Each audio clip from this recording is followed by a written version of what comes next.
Buddy Allison, Ralph Trout. And we're going to get into some actual teaching situations this afternoon, and we must ask once again for a volunteer square of experienced dancers.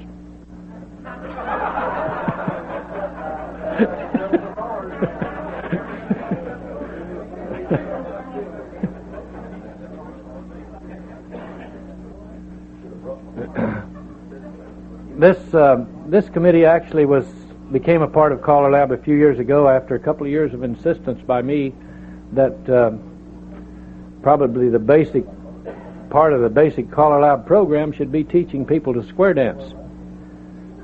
My contention is, where are our traveling callers going to be, and where are we club callers going to be if no one teaches anyone to dance?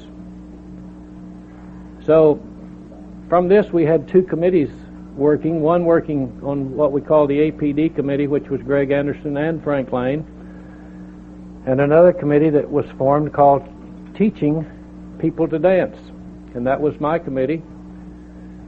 So one day I went in to visit Frank and Greg's committee and found that they were doing about the same thing I was doing. They came into my committee and found that we were doing about the same thing they were doing, trying to arrange choreography and get choreography input from people on how to teach people to dance from all positions. And then, the year before last, was at Kansas City, I think, we decided that maybe a name change would be in the offing, that the phrase all position dancing was kind of leaving a bad taste in people's dancers' mouths around the country. So not that it is a bad phrase, or not that it's a bad name for a level of dancing or type of dancing. We came up with the dancing by definition and teaching by definition concept, and we hope that that is kind of catching hold now. We feel that it is all over the country, and your interest in this discussion this afternoon shows that, and also this morning we had a good crowd. Our dancers weren't all that good, but we had a good crowd. What can you expect? I tell my dancers that in the outset that it takes the average person hearing a call 100 times before he or she can do that call without having to think about it. That's average, understand. Some can get a call in 50 times. Some can become adept in dancing a call that maybe takes 150. But if it takes around 200, you're prime material for to be a caller. So they get a laugh out of that. We have selected some calls this afternoon to actually use in teaching, and we're assuming that the class is your class is along into square dancing, so that they know that they dance with palms up, men palms up and ladies palms down. I want my material. That's it. You'd be surprised what we found out this morning lies herein. This is a copy of the mainstream definitions. And we're going to do circle left and circle right. We're going to do square through, as we demonstrated somewhat this morning. And how many were at our session this morning? Well, we may go through square through again. We're going to show you our method of teaching wheel and deal, and we might add that there's very few lead-ups in teaching a call like wheel and deal. I have never discovered any real lead-ups like I have with square through and right and left through in teaching something like wheel and deal. Trade by, circulate, and request. Now we'll call request directionally. Oh, that's not a call, is it? Oh. I'll give it to Copman, he'll put something to it.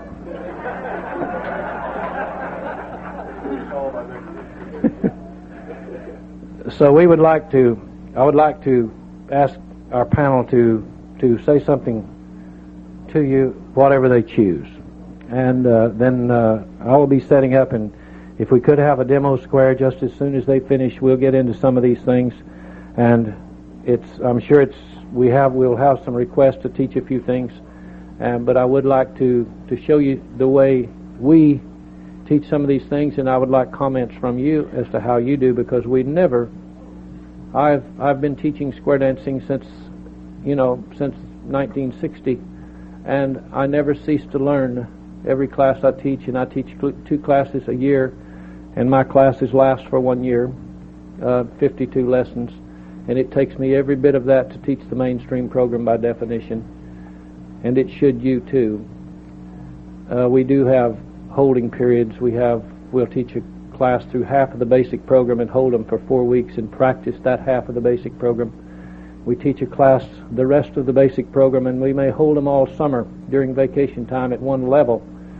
And just anyone we hire to take our place during the time we're gone, we instruct them that they will teach nothing and do nothing but call the basic program for the 5 or 6 weeks that we're on the road. When we come back, we will hold them until maybe September, still dancing just the basic program and practicing the basic program, and then in September we will go into the mainstream program and finish it by December. I'm not a believer in graduations and things like that. You say, well, how do you keep a class a year? The first thing most of our class people ask us is, and they're club oriented, is when do we graduate? When is the class over? If they don't know there's going to be a graduation, when is the class over? The first thing I say is, what difference does it make if you're having fun? So why do we care when a class is over, as long as we're having fun doing what we're doing? That's what they came for. They came to enjoy something, not to graduate from something. So we're giving them a recreation. Let's don't worry about graduation time, or don't worry about getting through it at a certain time. Let's worry about being good and keeping those people once they're through it. And let's keep them. Let's keep them interested in the dance, and keep them interested in having fun, and not interested in getting to a certain point at a certain time. This is where we tend to lose people.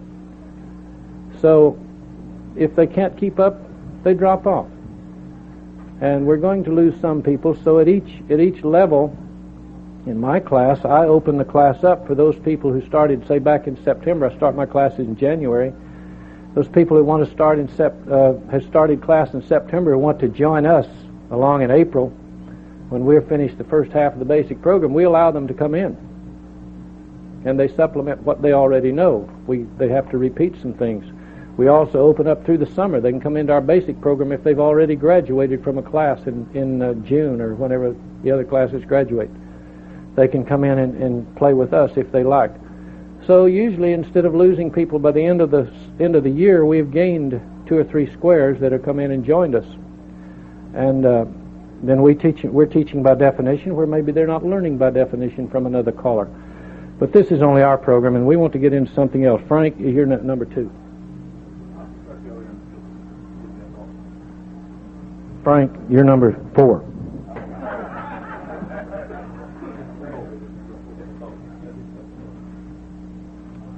Just a few more comments on Ernie was saying. Gotta break the mic. The definitions that CALLERLAB has put out, if you haven't got a copy of this and you're teaching classes and you're trying to teach dancing by definition, by all means, get a copy of it. For the main reason, by going into what we call DBD, or dancing by definition, if you teach by definition and you take all of these definitions on this program, and they're available in many sources other than CALLERLAB too, if you try to teach from all the formations realized on this list, I don't understand different parts of the country that I'm starting to travel into, how people can graduate their classes in 15 to 20 weeks. I did a dance, I'm not going to say where, a few weeks ago. They had a graduation. It was an advertised as a plus dance. And you know what happened to me when I went in to call that dance. So, and you prepare a program. Sometimes you must have more than one program prepared.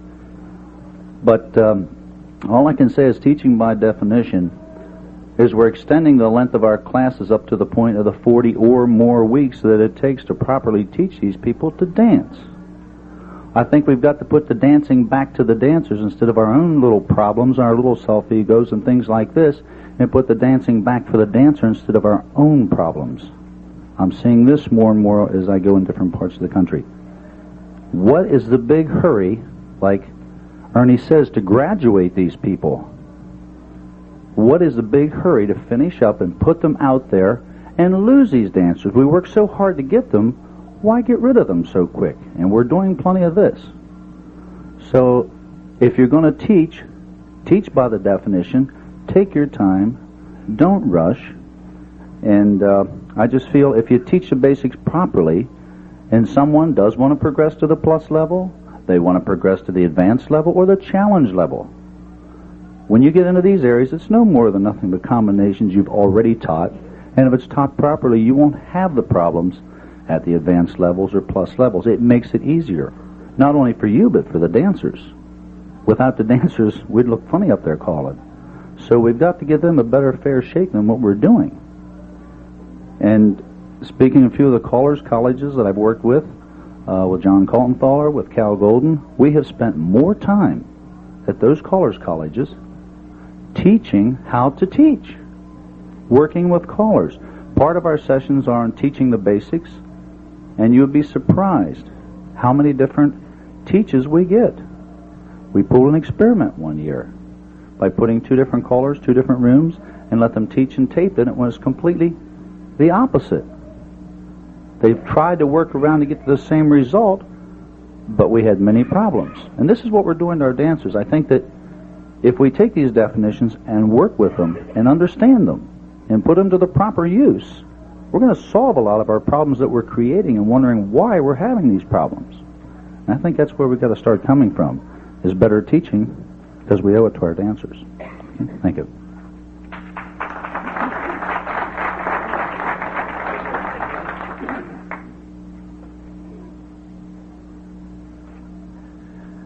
I can't help but agree with Ralph.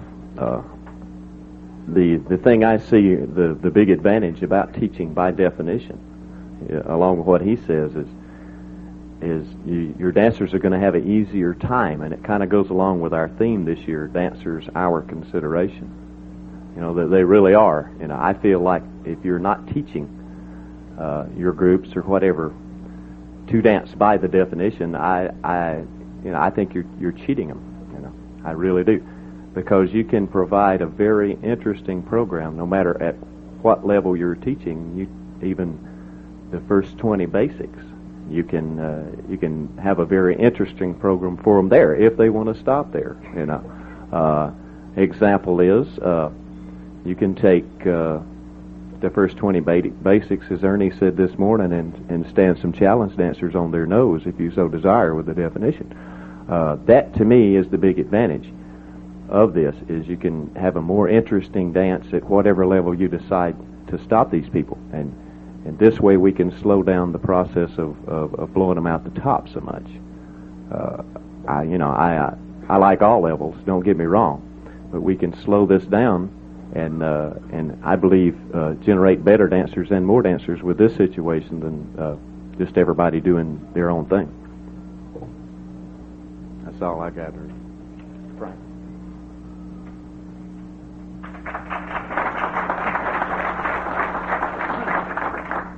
I spoke my piece this morning, so we're not going to spend a lot of time up here because we're going to have a lot of fun this afternoon. I would like to point out one thing. This morning at the introductory session, I was interested when Harold Bosch got up and in his little talk about the mainstream quarterly movement. Confessed. Harold, are you with us this afternoon? Harold said the same thing last night at the Board of Governors meeting. He said, I really, when I was put in charge of this thing, I took it because I wanted to kind of drag my feet to hold it back. He says, now I see that it's working. I'm in here pushing. And then I think we may have some of the same situation here. I think some of us maybe tried to join this thing because we just wanted to be in here and see what in the world this guy was talking about with his teaching and dancing by definition. But the other thing that goes hand in hand with Harold's discovery, he said that he's discovered in his travels this last month or two especially, that many areas are using the QS program to add variety to their program. without going into the next plateau, so that they hold the dancers in mainstream longer and still give them lots of variety. The next thing I'm waiting for some of those fellows out there to discover is that we've been trying to do the same thing for years with dancing by definition. We don't even need those quarterlies if we'll get in there and scratch and find out what we can do with the first 69 basics. So let's get on with the program. Ernie's got a great show put up for us this afternoon. We're going to have a lot of fun, and let's just get on with it, shall we?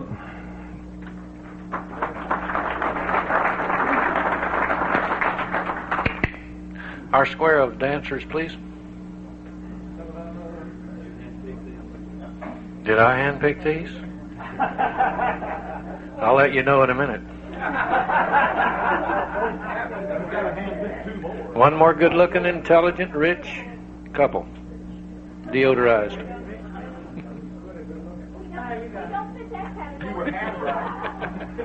Are these same ones you had this morning? I don't think so. I think we got. I know I see a couple new faces there. This is a better group. Would you like to tell us who the head couple is? No. All right. I don't want to listen. Let's say the head couple has their back up here this way. Okay? Okay. The versatility and the use of circle left and right is very important in teaching. So many times we get ourselves into a situation, if we want to do a singing call, and I do singing calls the first night of my class, they do singing calls with things that they know how to do, and they deserve the right to have a singing call because they see other dancers dancing to songs, and besides to sell the records.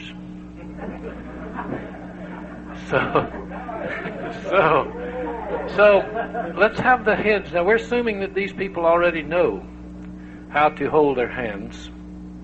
I'll correct them if they're wrong. How to take handholds, gentlemen with their palms up and ladies with their palms down.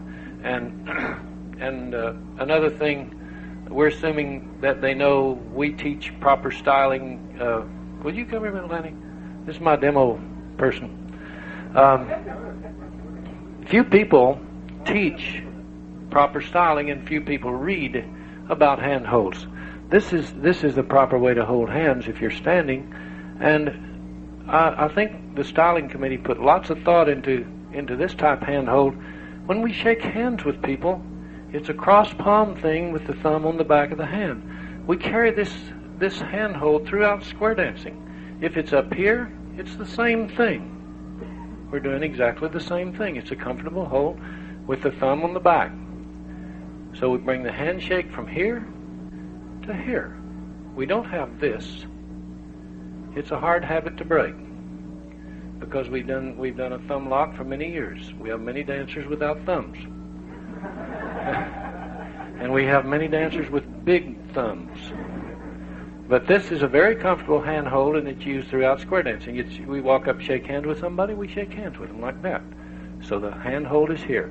How many of you know, and how many of you use a star by having all 4 hands up, or 8, or how many people you got? 8 hands up. If you got an 8-handed star, how many of you use it like this?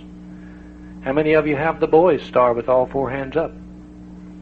How many do not? What does the styling committee say to do? What is our styling? And the thinking was this, and it was very good. Thank you. The ladies always star like this. Why should we as men be different? When we have an 8-hand star, why should we go this way and they go this way? Why should we, if we have an 8-hand star, go this way and a 4-hand star go this way? So all stars that travel in a forward motion, except with our star, the fingers are pointed toward the ceiling. And I still see people that have stars with the basket lock or the wrist lock or whatever. I'm not arguing with the comfort of it. I'm saying let's all do it alike. My dancers deserve proper teaching and techniques throughout the country if they go across the country to dance. Your dancers deserve the same thing. If they come to California and dance with my dancers, they deserve to be able to dance the proper way. So these are the things that we should read when we're going to teach something. So we're going to start hurriedly with, this is a 3-hour dance. Y'all know that. That's why you left us with our hands up. Right. Keep your hands up there. We're going to start with the head 2 couples. Now, from here on, we will refer to them as the smart group. The other side, we'll say the sides of the slow group. So let's have the heads step forward, and this is an uncomfortable little thing for you from this formation, but I want to show you, just join both hands with your object. What you're going to do is single circle halfway. Do that. Single circle halfway. That's a circle to the left. We can circle 2, 3, 4. Any number of people can circle to the left or circle to the right. If you want to get them in a formation like that, where they're pass through and you turn back, and you haven't gotten into anything like a half sachet or something, and you want to get the girl on the left side of the guy, then have them circle half with the person across from them. Just tell them, take your opposite lady with both hands and circle halfway. Okay, circle halfway to the left, back home. You 4, circle 4 halfway round. Give a right to your opposite, pull by, and courtesy turn. They have not done a right and left through, but they went over there and came back with a circle half and a right pull by and a courtesy turn. We haven't learned to do a right and left through yet. We have learned at this point to do a courtesy turn, and we have learned at this point to circle, left or right.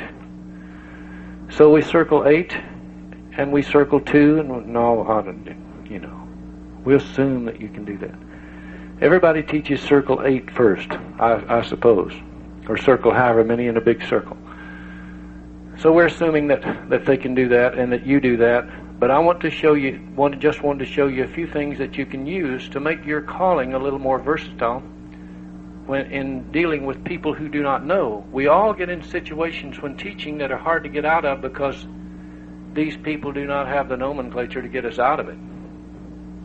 So we have to have things that we can use that they know, or say, go home and square your sets, and we don't like to do that. You don't like to admit defeat. So you work for 15 minutes and then say, go home and square your sets. So we try to keep the people dancing from the first night on. We dance them. We don't stand them like these guys are standing. We have them dancing. We keep them dancing. They came to dance. They didn't come to stand and listen to me. We will sit them down and talk to them sometime between tips for 15 or 20 minutes and ask for questions. They know nothing about square dancing. They can tell me a lot. They can ask questions I can't answer sometimes. One asked me last year, why do you call it a tip?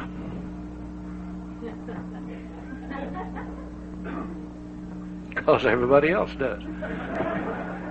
So I said, well, we'll find out. We haven't got, I asked Bob Osgood in Reno, and I've asked several people. I've come up with one thing that the vaudeville people used to set up their sign, and each act was a tip. And it might have derived from that. I don't know. We haven't got anything clear cut yet. From the circle, we're going to go into something else. What's next on my list? I only wear my glasses if I want to see square through. We talked this morning about square through, and the first night of class, my people learned to pass through, and I'll show you a little thing I put in a singing call. Maybe you've got many things. There's many things you can do in a singing call, and we teach these people to cooperate with each other. They're a team of 8, and I make the 9th one. We're a team of 9. We're all trying to do this job together.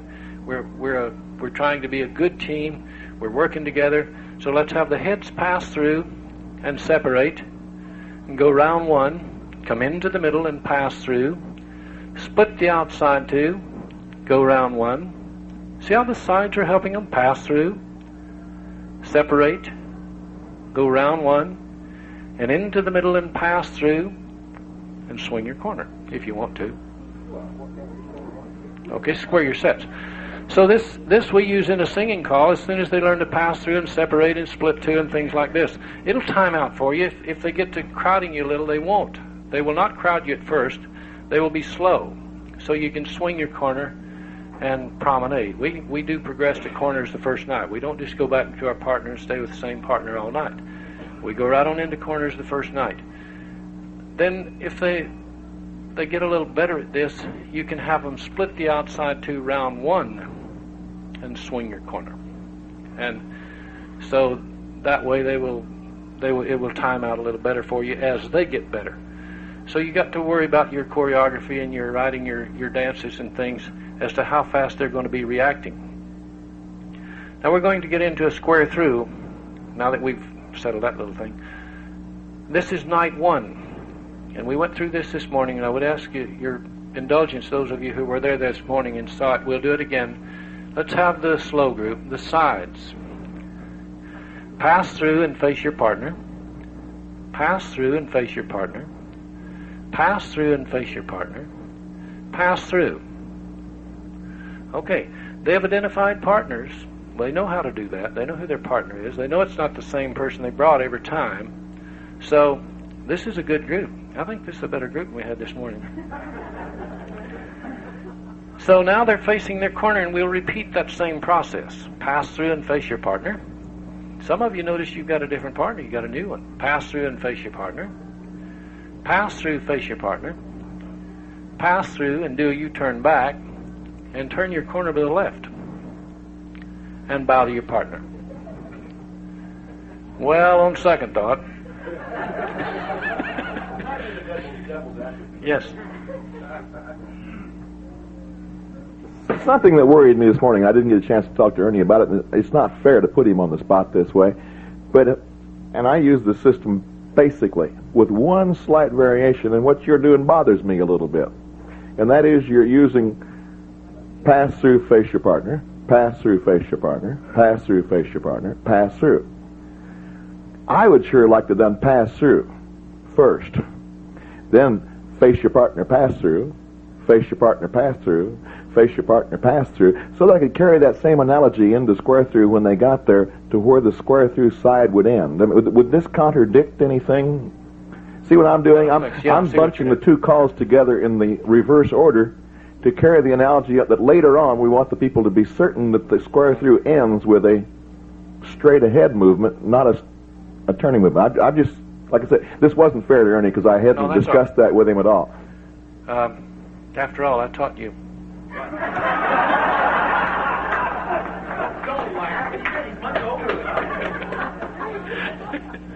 All right. We do the same. We do this several times, several weeks. When time comes to teach a square through, 2 or 3 weeks prior to, we give the people their heads.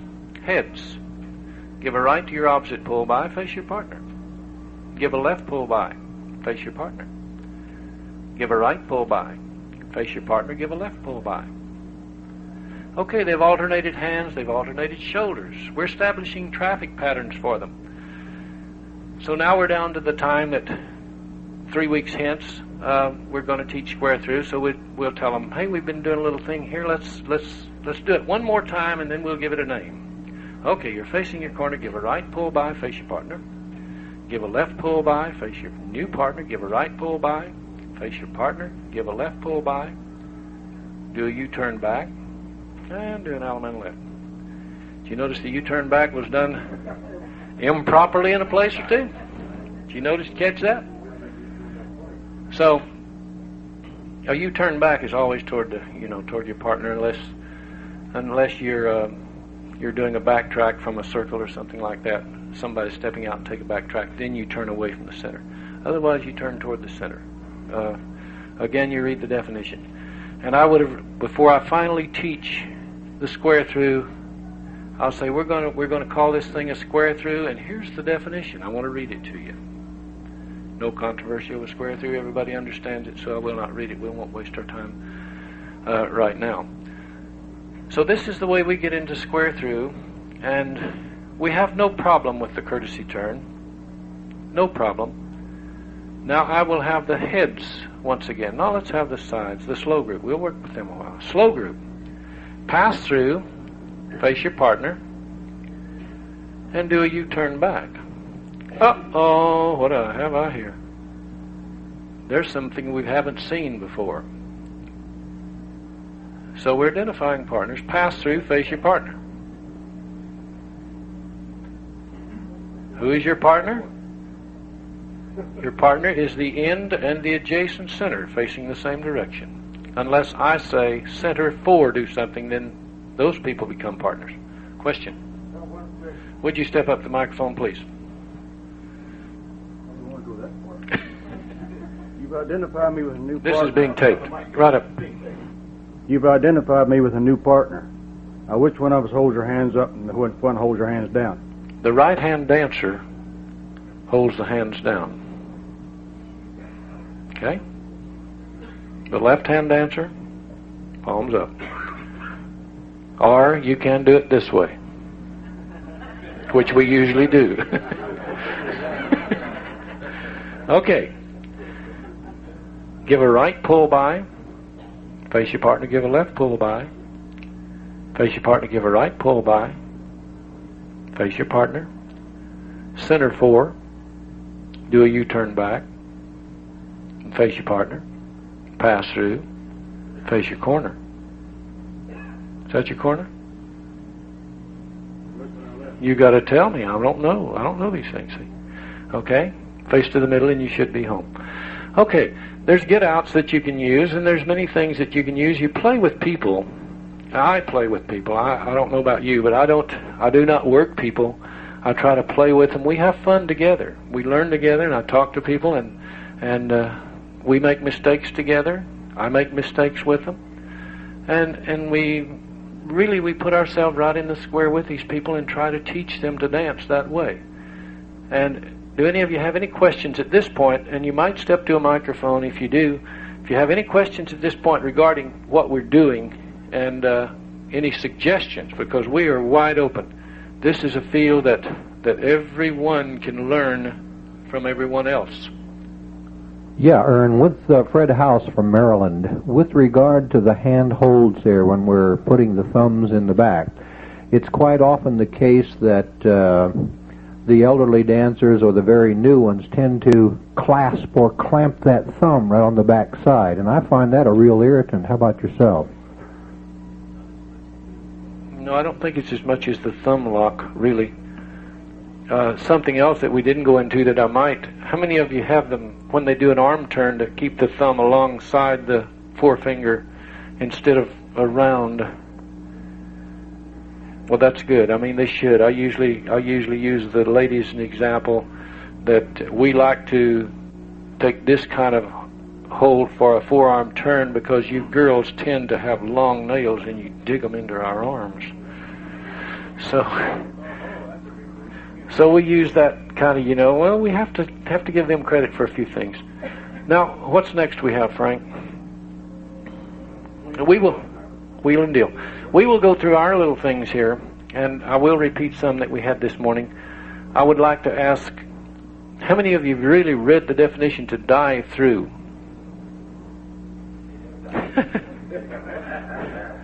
Let's have all promenade. Heads wheel around, make an arch, and sides dive through. Aren't they good? Much better than the group we had this morning. Much better. You see, now how many of you have read that into the definition? How many of you have read that into the definition that we can do that? How many of you have not read that into the definition that we can do that? How many have even thought of it? It's the versatility of the definitions. The definition says, and I might ask Frank to read it, please.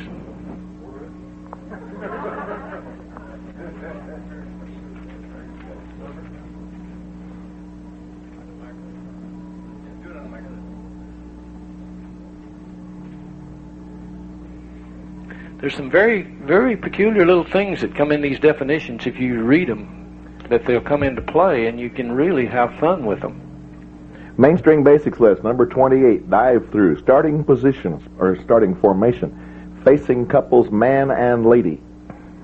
The couple whose back is to the center of the square, unless a specific couple is directed, makes an arch by raising their joined inside hands. The other couple ducks under the arch and moves forward. The couple making the arch moves forward in California twirls. If neither couple has its back to the center of the set, then one couple must be directed to dive through the other couple. There's an implicit girl on the correct side in that is sort of a text. So did you leave it out? It doesn't say that, but What starting position? it just says man and lady. It does not say she should be on the man's right side, but she must. But you have a California twirl, which is sex-oriented.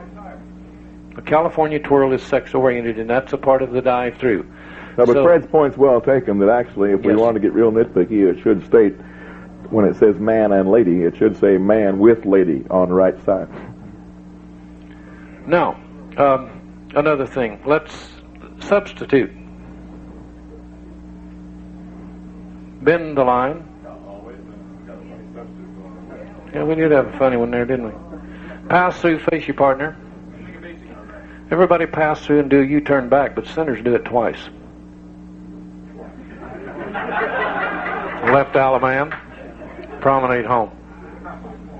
Well, that's all right. Callers make mistakes. Cut across. Okay, this is some of the things that we do with dive through, and I would like to I want to put you in a position for a wheel and deal, but I want you in two couples of two, and I don't care how you fade, just two couples of four. I'm sorry, 4 people, and I don't care what kind of lines. Let's have one line face this wall here, and the other line face the back wall as you are. Your line face this wall. All both couples. That's it. I teach a wheel and deal from this position, and I just have them get into that from a 2-couple setup. I mean, we'll go into 2 couples, and I'll have them circle and break, etc. You should be holding hands in the middle there, please. Thank you. We will do this kind of thing, and we will teach them to wheel and deal, and they must know that you can only wheel and deal your line of 4. You can't wheel and deal the other people's line of 4. They have nothing to do with this game. It takes 4 people to wheel and deal. This is where we start them. We have a right-hand couple. Would you hold up your hand, please? Very good. We have a left-hand couple. Would you hold up your hand, please? We would ask that the right-hand couple, when you wheel toward the center, in this case it happens from the position you're in, the center dancer happens to be a boy. We would ask you to step slightly back and wheel around to face the other direction.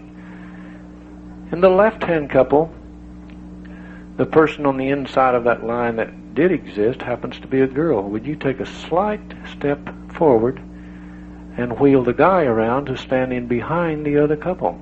You've just completed what we call a wheel and deal. A wheel and deal changes your facing direction 180 degrees. 180 degrees. So, let's have the first couple go left and the next couple go right. And make your line, form your lines again. They don't know how to do this, but we can get them to first couple go over to the left, next couple go over to the right, and reform lines because they haven't learned to do first couple left and next couple right yet. Wheel and deal. This time the first couple go to the right and the next couple go to the left and reform your lines. We have different people. Wheel and deal. First couple go right, next couple go left. Do a half sachet.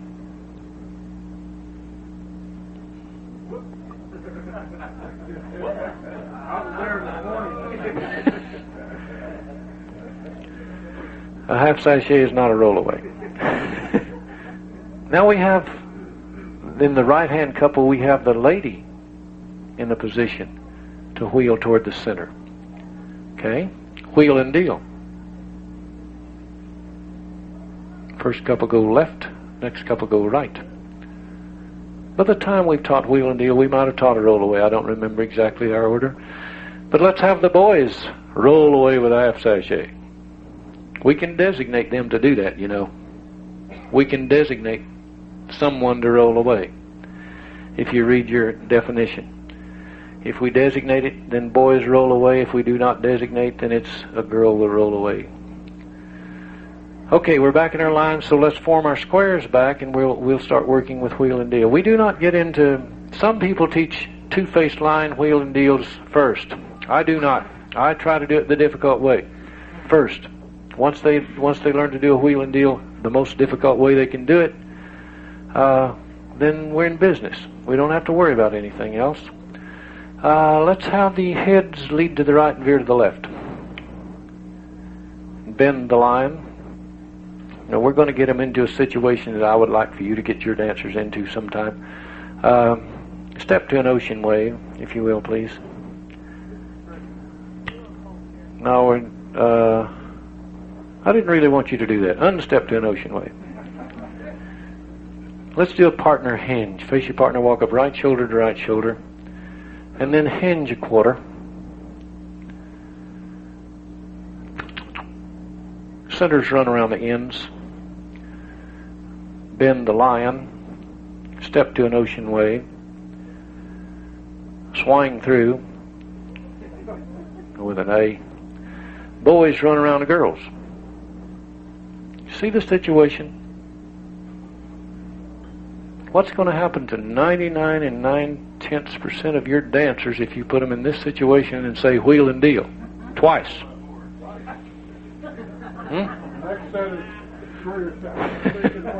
All right. Now we know, gang. We know that there's a couple on the right and there's a couple on the left in each line of 4, don't we?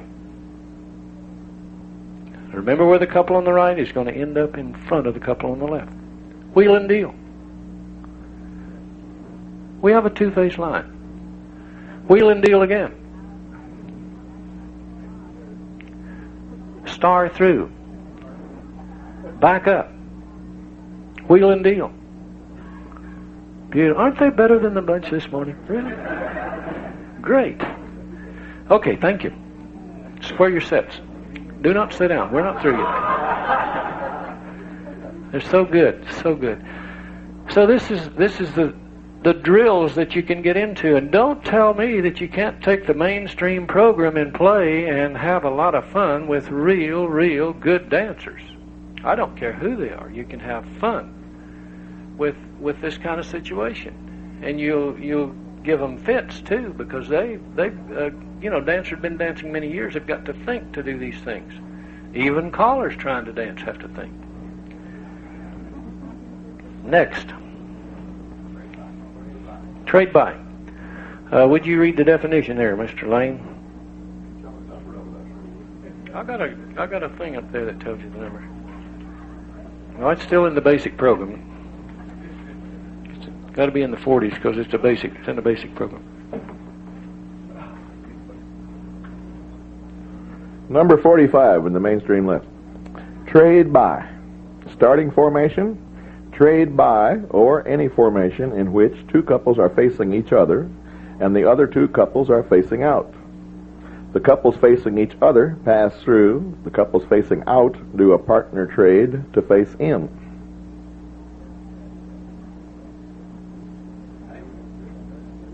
Is that the end? That's the end. Okay. Read that again, please. Starting formation. Trade by, or any formation in which two couples are facing each other and the other two couples are facing out. The couples facing each other do a pass-through. The couples facing out do a partner trade to face in. Thank you. Is there anything in here involved with sex?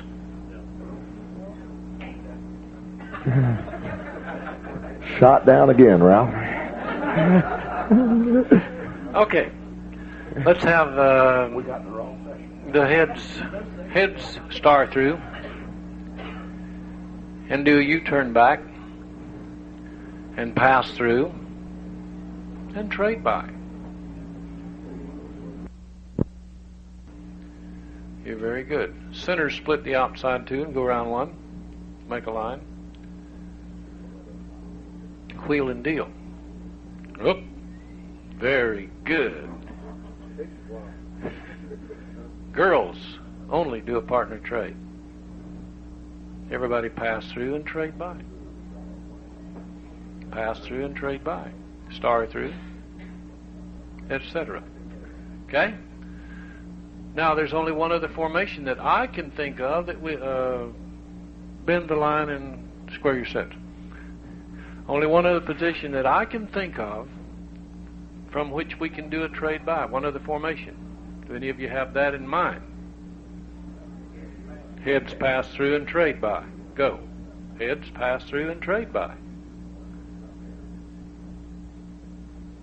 twice.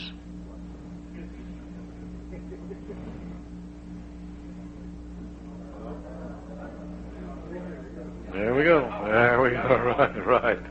Okay. Sides pass through and everybody partner trade. Is that it? Okay. So there's two ways we can do a trade buy. That makes it. Why does it make it? Because we have a starting formation. I was doing a clinic on teaching up in Bremerton last year, and I thought, boy, I'm going to tear them up with this trade buy. Had some callers trying to dance. And I thought, I'm going to do many things with this trade buy. And I read the definition and shot myself right out of the saddle. You know, I'd read the definition many, many times before, but I'd never thought of it like this. Well, here's a starting formation that's limiting me to something. So the first thing that these definitions give you is the starting formation. Some of them. So you be sure and check those first and see if you have that formation. We had a discussion this morning on lead to the right, because a person told me that a lead to the right had an ending formation, and I said no, it doesn't. So we checked the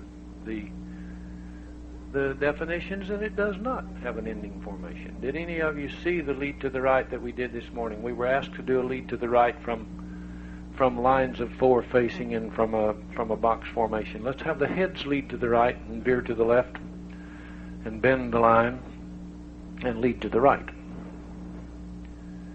If you led to the right, you're back to back to the people that you were once facing. Do a partner trade and lead to the right. You're back to back to the people that you were facing. And do a partner trade and slip toward home position. Yes.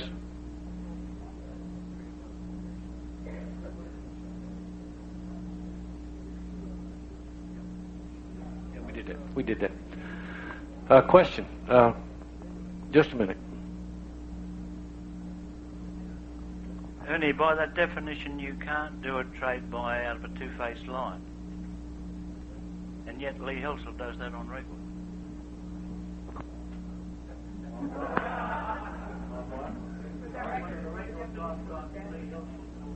Does that record come out before the definition was established? I don't know. Okay. Okay. Yes, question. We haven't, from what we've seen so far, excluded the inverted line, where the centers are facing in and the ends are facing out for a trade buy setup.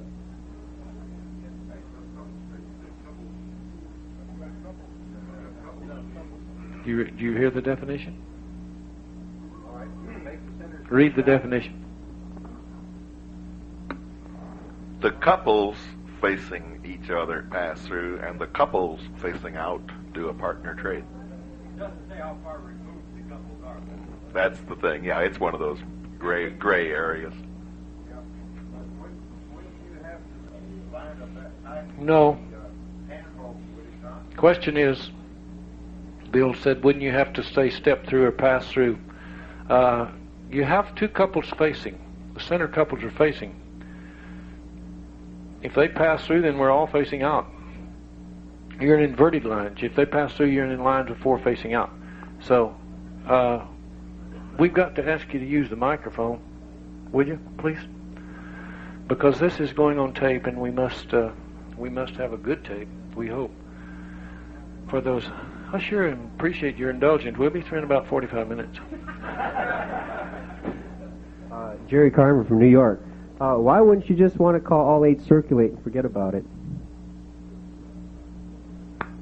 I don't know what you mean. Well, you have a line with the centers facing in and the ends facing out, and the result he's looking for is an all 8 circulate, I presume. Oh, you mean on the inverted line situation? Yes, well, situation.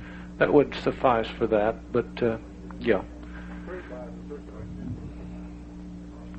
There's many different situations we can get into with different things. Let's get into circulates and see what happens. So let's have the heads. Just pair off. Just two away. What would happen here if I'd call a box circulate?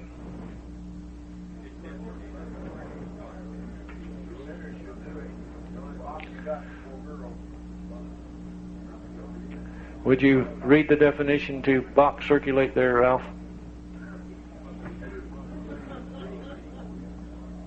Listen very carefully, please. Box circulate, it's mainstream basic 47, a circulate family. Starting formation is for box circulate. Each dancer moves forward along the circulate path to the next position using the general rule. Would you look over on the front of the thing at the formation, or right in there somewhere where it gives you the formations from which to circulate?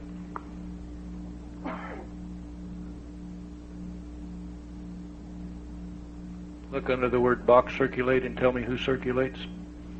Box circulate path, boys, girls are all 8. See if we're looking at the right thing here.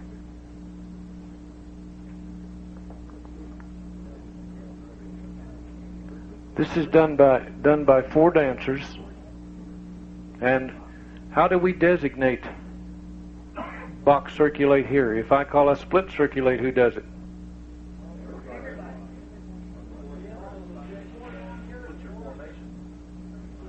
We're in a wave. If I call a split circulate, you split your formation and split circulate. What if I call a box circulate? Who's going to do it?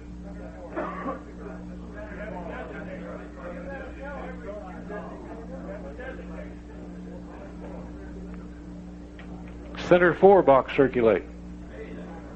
That's right. Did you need the word box? No. That's right. That was the Center question. 4 circulate. That's what I'm saying.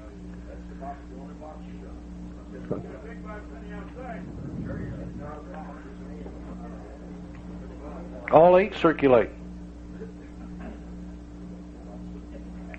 Split circulate.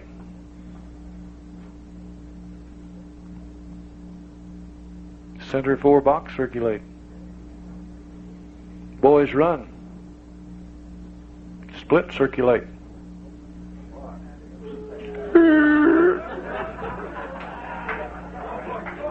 Double. Thank you. Past the ocean.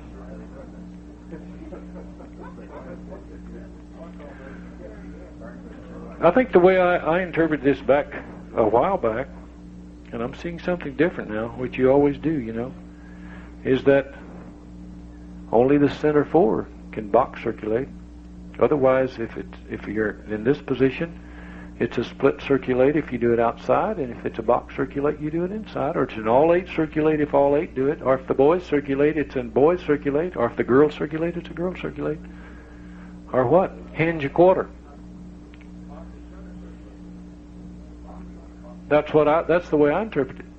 The center 4 are the box that circulates.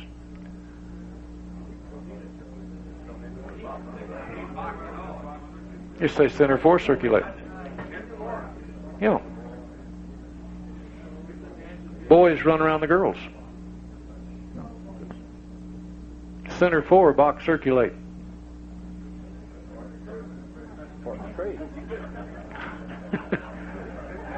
Again. Bend the line. Can you see the versatility of the circulate family?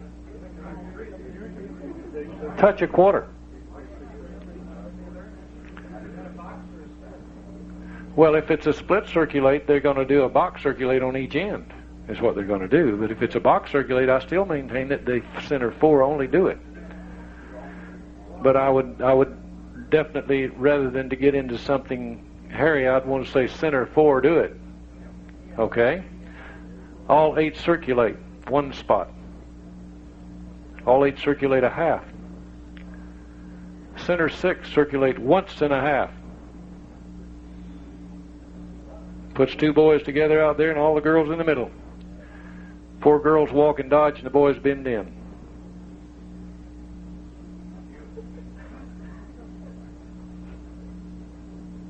split circulate, and trade by. So this is the versatility of this family, and I think it's a great family to play with. If you teach your dancers by definition what to circulate, where do I go, that you go to the next spot, you can do things like this with them, and you can play with them all evening long and keep them happy, and also keep dancers happy that are very adept at square dancing, have been dancing for years. Question, Jim, you have to have a microphone. Is there any place you can think of where you have to use the term box, and if not, why do we keep it around? Good question. Columns? Who said columns? Columns? You have to say center 4 box circulate, I guess, in columns. You have to say center 4 circulate, yeah. So what?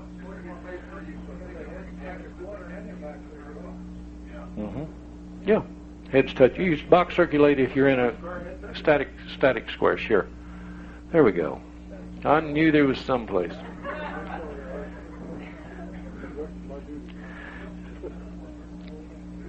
We don't want to get in. Our position is not to get into any technicalities as far as definitions are concerned. The definitions are here, and we don't want to.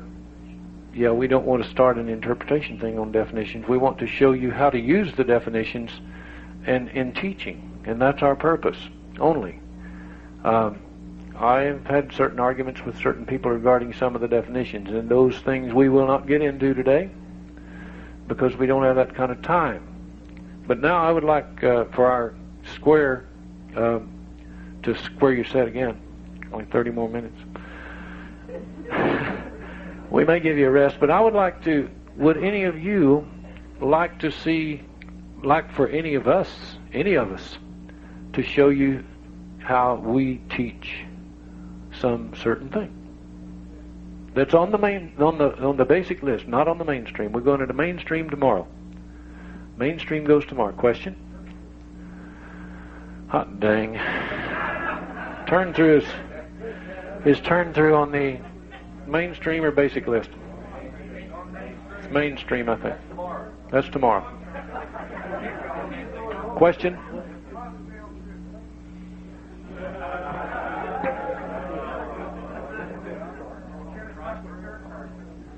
Any others? Swing. Hot dang. Swing. With an A. Lanny doesn't have her swinging shoes on, but we will try to show you how we teach it, and we teach the buzz step, what we used to call the buzz step. What it's called nowadays, I don't know. Buzz step. Thanks. We try to tell our dancers that we want them on the balls of their feet, so they put right foot to right foot, the ball of the foot together, and have a slight amount of pressure away from one another. And would you talk us through this?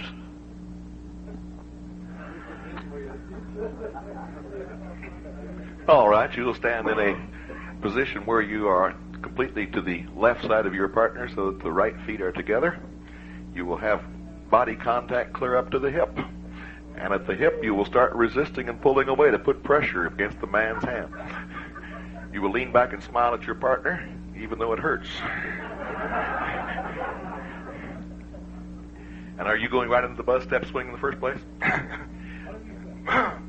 Let me point out that you can't do what you and I used to do, Ernie, because I did this to the college group last year, and I said it's like riding a scooter. You put one foot on the scooter and you push, and all these college students says, "What the hell's a scooter?" I said, "It's a skateboard with a handle." Because the younger generation had never heard of a scooter. Anyway, that's right. So actually, if we're starting right into buzz step, which I really wouldn't do, I'd let them just move both feet slightly as we start. But this is the later teach. Leaving the right foot as nearly anchored to the ground as you can, and propelling yourself by pushing with the left foot, you will cause yourself to swing with your partner in a clockwise direction. Go ahead and give it a healthy try there. When you first start doing this, you will find you have the sensation of going up and down like this. The reason is because you will be going up and down like this. With a little practice and some proficiency, you can get that thing smoothed down to where you could balance a book on your head. It's going to be much later for you. Ernie just put sex back in square dancing right there. Also, we don't allow any twirls in our classes yet.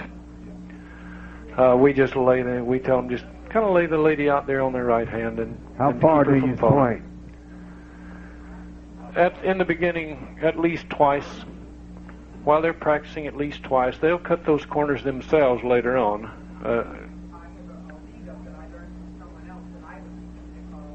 Would you come up here and show us that? Use the square in the microphone.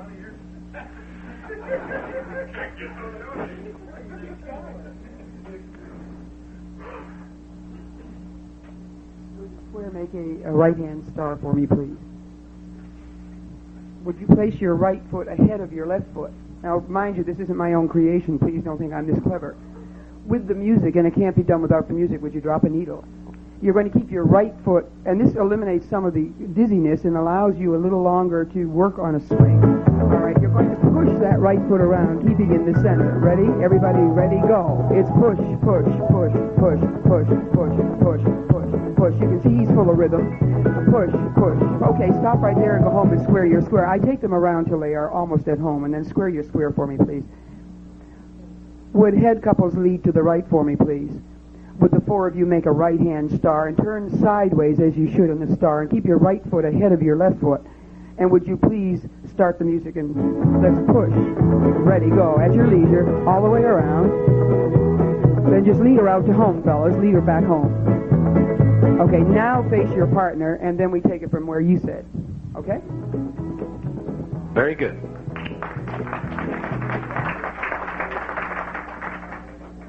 This is what we want. We want anything that leads into anything. We want it. Comment.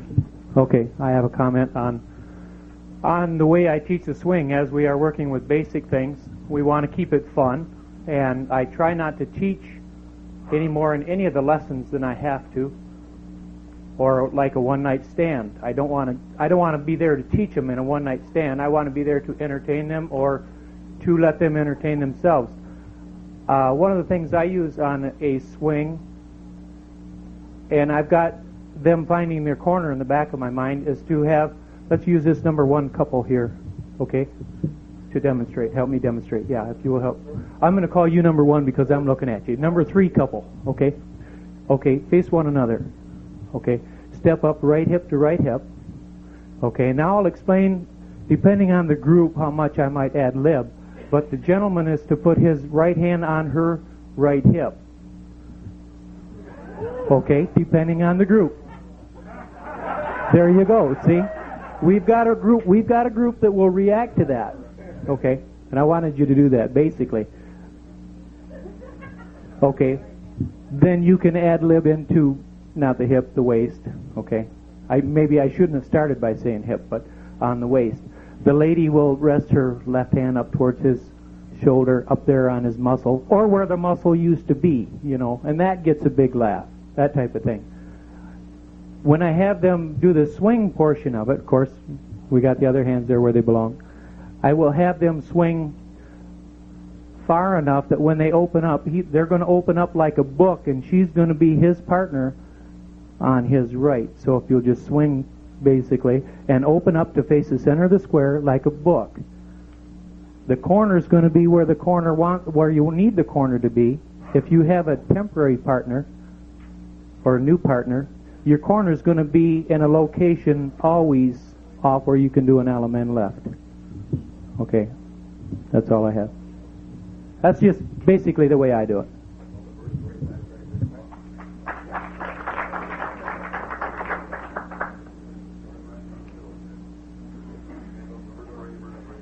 Any other comments? Anything we can get that we can, Jack? Ernie, there's a little difference of opinion among some people. Jack, we'll get you on the Microphone, please.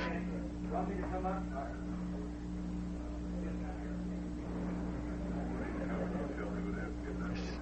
Jack Murtha? There's a little difference of opinion among some people about your lead to the right from lines of 4, and I'm not sure that it's resolved one way or another, but let me at least show you the difference of opinion. First and third lead to the right, circle 4, make a line of 4, and break to make a line. When this first came up with our definitions committee, I think it was Will Orlick and Deuce Williams who were pointing this out as an alternative. And my recollection is that you didn't end in the position you ended up with. You ended in a trade-by position. And I believe that the thing that keys this in the definition is the final words that say step forward.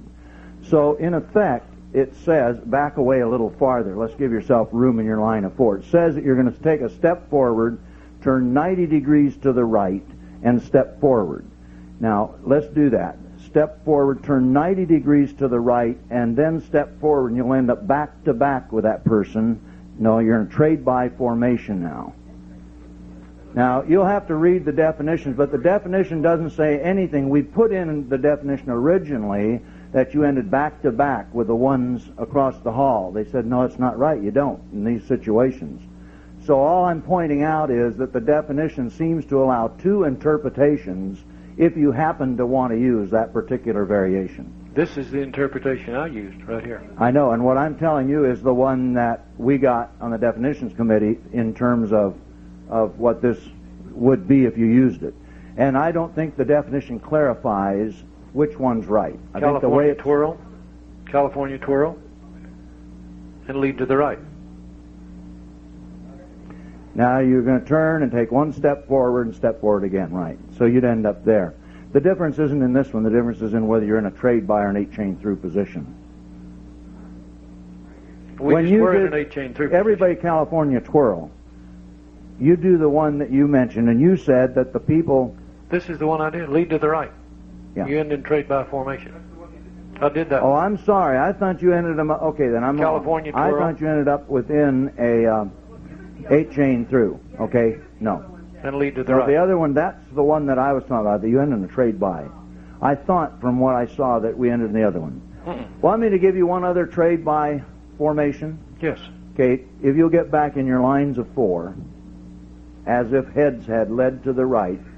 Okay? Now, number 1 and 4 couples, put your hand up. Identify yourself. 1 and 4. 1 and 4. Square your set. Now, Ernie said 1 was down there, right? Oh, you did. I'm sorry. Okay. All right, 1. Now just move to your regular line of 4 again. And 1 and 4 only pass through. Everybody trade by. Wait a minute. Wait. These couples pass through. Everybody trade by again. Those facing out do a partner trade, and the same 2 do a star through, square through 3, and the others cross trail through, and everybody a la man left. Very good. That's 3 formations from which we can do a trade by. Mark that down. Thank you, Jack. Anything else? Lucky Shotwell from Michigan. I'm just questioning this. In other words, should we not use a designated couple? Because at least according to this book, it says from a starting point. I'm talking about lead right now. Mm-hmm. It says starting formation, directed couple take a step forward. When you had them in lines, did you say all couples or did you? I would say all 4 couples lead to the right. Okay, I didn't get that. Whether we should, but in other words, it should be used. We should be using all 4 couples. According to the definition, you should call all 4 couples lead to the right. Twice. I'd like to ask the question about the ocean wave. I was taught to dance back in 1976, and we were taught to make ocean waves with a forearm grip. And the caller said that this was better, for instance, like from a swing through, we would need a little resistance there, just like you would when you do an Alaman left. We don't use palms up for an Alaman left because you need that little resistance there. And he taught us that this is why the forearm grip is better for that turning as you turn left and right. Now, I'd like to know why it's being taught this way and why is it better with the palms up. I'd like to know myself. Because we voted that way. Oh, okay. And whether it's a good reason or not doesn't make any difference, right? Let's have the. I'd like to know the reasons Let's why have the you voted that way. heads lead to the right and step to a wave. Now, we have one fair to middling good wave, and the one on this side not all that good. Now there's a wave and there's a multi-phase line and things like this as we get into, but let's have everybody back up a little bit. That's the wave. There's your wave. A wave is a wave, you know, it's got pretty big ripples. And if it doesn't ripple, it isn't a wave. A forearm turn is used to turn someone. Someone asked, what about a turn through? The toughest thing to do a turn through from probably is a wave. Let's have you people swing through, boys trade, turn through, courtesy turn. Wasn't that good? Weren't they good? Really? So we usually teach a turn through, and we'll get into this tomorrow really.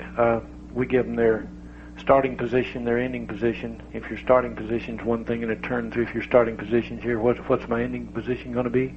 Right here. So that's the starting and ending position for a turn through. We just do a thing or two there. Ralph, you have a comment? No, I think with some of the questions I've been hearing today, a lot of these things that you are asking over the previous 4 or 5 years have been brought up in a lot of these sessions and meetings and things like this, and were voted on by the General Assembly on Wednesday morning. So some of the newer callers may not know these, and we keep hearing some of these same questions come up, and you'll hear the little laughs and jeers from the crowd of people that have been here a few years. But don't be offended by it, because you don't know the hours of the white elephants we spent on some of these things. So don't get offended by the little jeers. I saw a few faces like this here, but it was a lot of time and work put in these things, such as cross trail, ocean waves, hands up, arms, different parts of the country. There's been hours spent on this, and these things, a lot of them have been voted on. Maybe they can get some of the old directional things to read that might help in some of those ways, Ernie. And standardization is what we're all after. Let's all do it alike, right or wrong. I teach my people what CALLERLAB says. Whether I agree with it or not, I do not have the right to teach my people to dance with forearm turns and a swing through if all the rest of the world is doing it with hands up. I do not have the right to leave out something on the mainstream or the basic list that is approved by CALLERLAB, and because I don't like it. If I don't like a partner hinge and a single hinge, I can't leave it out, because here it is. And I try to teach my dancers from every conceivable position to get them into to do these calls, and then somebody comes through and gives it to them from a different position. So, like that trade by Jack just gave us. Who we got? Could I have you look one more time at that all 4 couples lead to the right? Okay. I got a specific reason for that. Certainly. Stay where you are. You're all right. No, you got to get in there. We got to have you. Those. Oh, from a static square. All right. He asked that he look at this. All 4 couples lead to the right from a static square. What I usually tell my dancers now, all 4 couples lead to the right. Now, if there's somebody out there, you're going to be looking at them. If there ain't nobody there, there's nobody to look at. But it's the same move. All 4 couples lead to the right. You stirred the bucket. If you You're all back to back. See? So it's the same thing. Yeah, any more questions about that? Ladies they a good and gentlemen, what I would like to recommend, and I think we should very definitely do this, if we are leaders, let's be leaders, and when we dance, let's dance the way that the book says, the way that we're taught to do. We still have a lot of leaders that are not dancing according to the CALLERLAB recommendations. Let's get with it. If you don't know how to do it, let's find out. You're here. Amen. Thank you. You're here.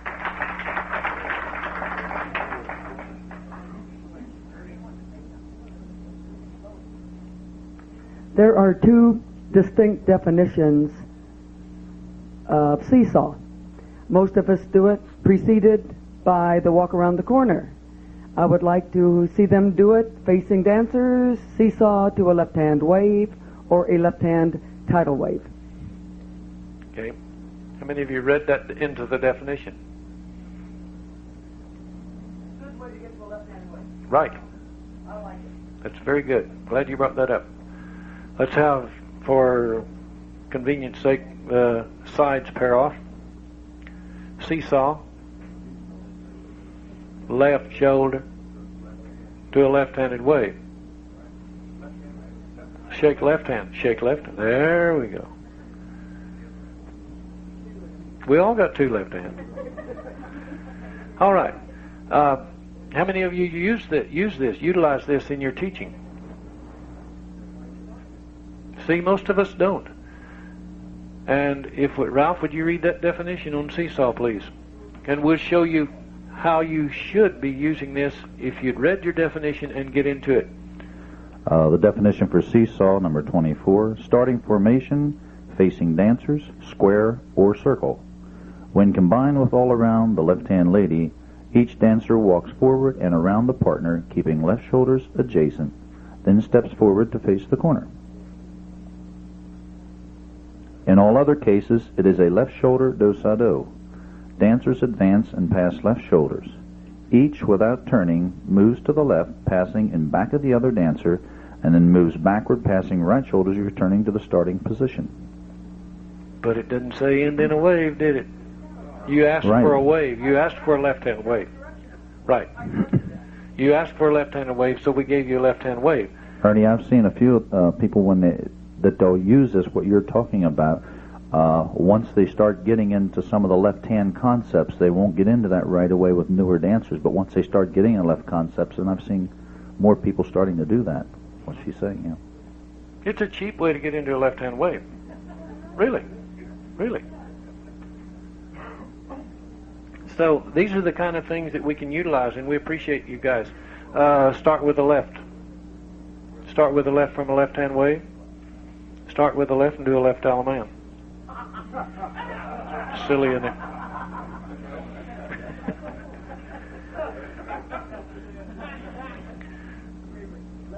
So when we get into mainstream, there's many, many more things we can utilize because we have that many more things to work with. But think of all the fun we can have. Our time is at 5 o'clock, isn't it? Our time is about up. We have so many things that we can do at this level. Jack Murtha, for example, has a basic level club, and I venture to say they have as much fun as anybody. And any of us have fun with people. I thank you very much. Gosh, they're good.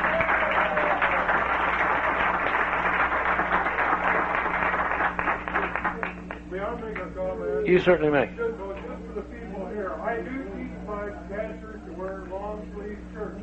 Really? I would have never known that. Yes. Ralph wants to make another comment. I've been marking things down as we go along, and here's one little comment. Somebody said to me this morning, it's great to do all these things by definition, but our clubs won't allow us the privilege of all this time to do it. They want them graduated, they want them into the club. We don't know whether it's for monetary reasons and all this. But how many of those clubs keep existing? They keep dying off, and a lot of problems are created. And I don't know how many of you as callers realize that when you're teaching classes or working with people, you've got to remember a little bit of the leadership that Jack was talking about a few minutes ago. And by putting a little leadership back into it, and you controlling the class, and if the clubs that are small would only suffer for about a year or so, continually suffering year and year and year, and start producing better dancers, you wouldn't have a lot of these monetary reasons. So I think that if we spend a little bit more time, you change officers, you get new officers in, a lot of them want to set the world on fire, and it's a problem at times. But I think if the officers could work with you with more leadership and allow you more time, it would just help cutting down on the loss of some of the dancers.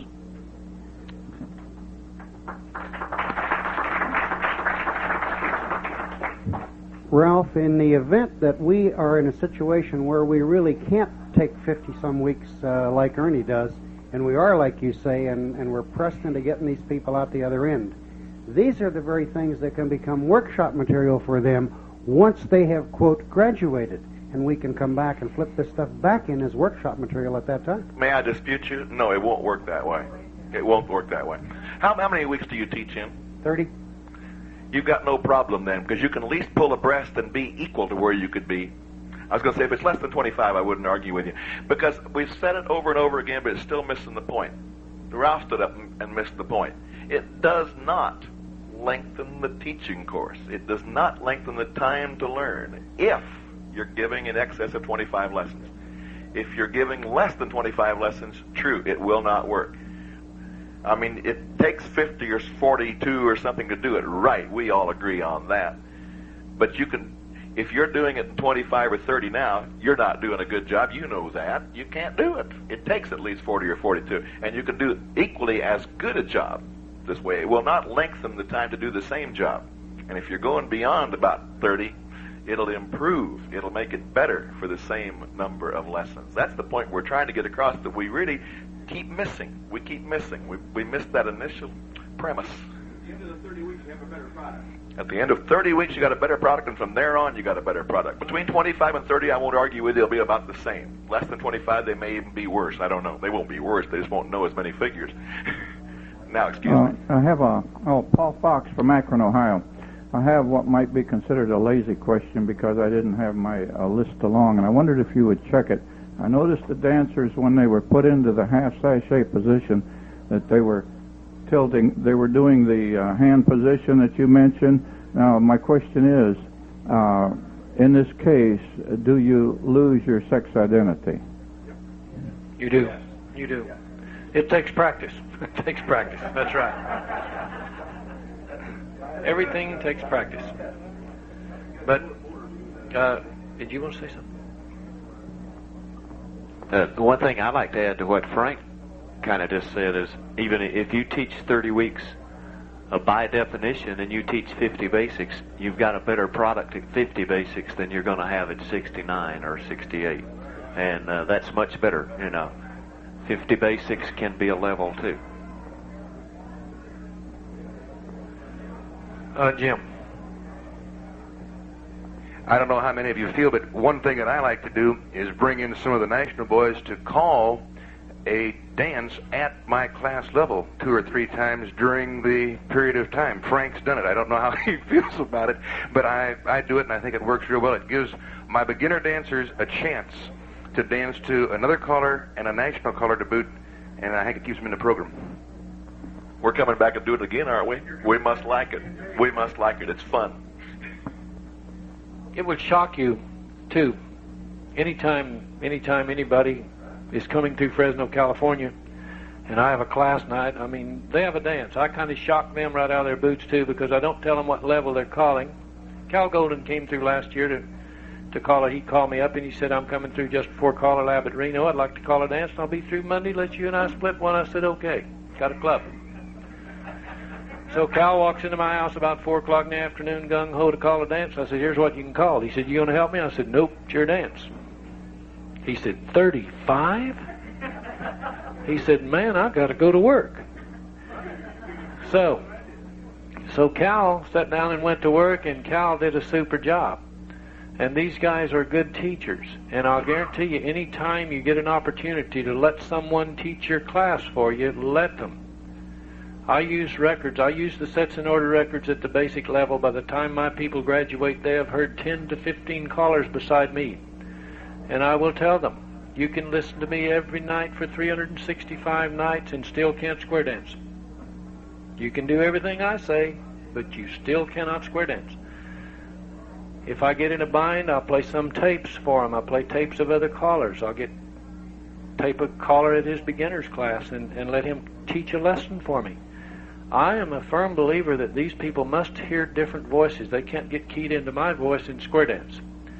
So I'm not ashamed to let any caller that's not as good as me call from our group.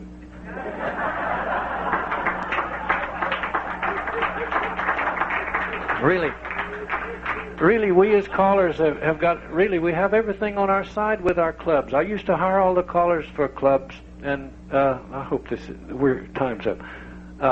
I used to hire all the callers for one of my clubs, and I would, they'd give me a budget, and I'd hire a caller, and he'd come in and do a super job, and they'd say, man, he is good, let's get him again. I said, okay. Then maybe 2 weeks later, a guy'd come in and have a bad night, and just, really bomb him out, and they'd say, oh, he's no good, you better than he is. So what can you lose? And, you teach people to dance, and they think you're it. The sun rises and sets, right? They just love you, and they think you're the best thing in the world. Let's take advantage of this situation. Let's don't shortchange these people. Let's teach people to square dance by definition, and tomorrow we will do our session at 10:30. Is that correct? 10:30, and we will take things from the mainstream list, maybe like turn through. Thanks for coming. We appreciate your attention, and we'll see you tomorrow.